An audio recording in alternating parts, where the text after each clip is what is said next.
In Virginia Woolf's essay, Street Haunting, she describes how running out into the streets of London for a mundane errand leads to, quote, the greatest of adventures, by seeing brief glimpses of others' lives. I recognize this, for walking Paris has been the greatest of my adventures. To intimately know a city is to walk its streets, which I do eagerly. But Paris's quieter, less traveled spaces have their own riches.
Still not well, but woke up with zest and energy, enough to venture out of the 15th Arrondissement by foot. So to the neighboring 16th I go today, across the river, lured by the prospect of a new cemetery. I walked to Auteuil, which took a leisurely 25 minutes and tired me a little. It is small and surrounded by modern buildings, which was rather jarring, but it had its little gems. I wandered among the ivy-covered graves and rested by a shady crypt.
Spurred by yesterday's discovery, I sought out the 16th Arrondissement section of La Petite Ceinture, which was markedly different from the 15th.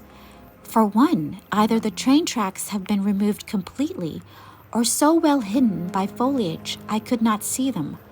So if one did not know, you would never guess that it used to be the site of an old railway built from the century before last. On either side are glimpses of the city streets through thick trees, dense bushes. Such a peaceful walk. Not as crowded as the other one, but green and quiet. This section is even more beautiful than the one in the 15th. So lovely. It's all woodsy and shady as though I were in a forest in the middle of the city. There is even a little garden with flowers and curving stone benches and a little free library. I found 2 books in English, The Heat Wave by Kate Riordan, set in France, and The Love Letter by Lucinda Riley. And while I was there, a couple came by to drop off a batch, old books in French hardcover. I later took one, which was falling apart. Translated, the title is The Little Sister, La Petite Sœur. Perhaps I'm inspired by La Petite Ceinture's own transformation. But when I return home, I have plans for this little abandoned book. But now I know where I can deliver some of the books I bought that I'm now reconsidering. I shall donate it to the garden, the city. It was a beautiful stretch of La Petite Ceinture. My favorite so far of the 2, I've found. I don't know if I'll get to visit any other sections. My time, alas, is winding down, running away from me like a train on schedule, off to the distance, not caring if I'm on board or not.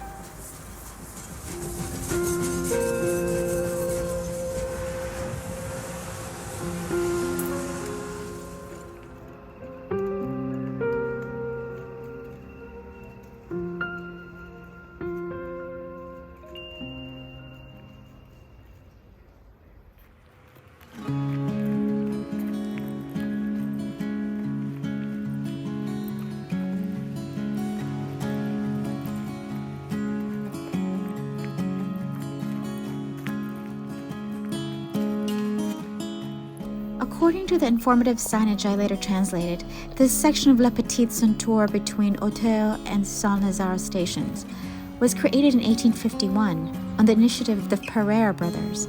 At that time, this rural area of western Paris was dominated by vineyards.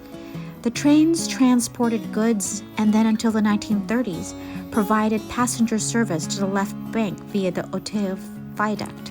The viaduct was demolished in 1962, and then travel started declining until it ceased altogether in 1985, and the railway was completely abandoned in 1993. Since then, flora and fauna have reclaimed this section of La Petite Ceinture.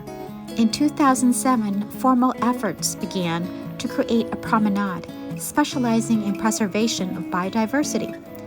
59 species of trees were planted, including black locust, pear, maple, hazelnut, blackthorn spindles, and gooseberry bushes, in a community garden sprang managed by Les Jardins de Camille. This section of La Petite Ceinture is called the Nature Trail.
had only one purpose, and that was to make chocolat, gâteau et crème anglaise, chocolate cake with English custard, just like I had at the restaurant, except keto. The chocolat gâteau was fine, but the crème anglaise was what gave me the most apprehension. It's a whole production. First of all, separating the egg yolks. To heat the heavy cream hot enough not to boil or scald. Not too hot, without a temperature gauge, as the recipe states I should have. I just went with the finger method. I know, not the most hygienic, but these are the tools I have to work with. And then, tempering the yolks with the cream so they don't turn into scrambled eggs. Patience. Patience, I tell you. When I did make the crème anglaise successfully, it looked, tasted, and felt just like it was supposed to, even better than at the restaurant. I felt so proud of myself. Like maybe I was okay at this cooking thing.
Wow.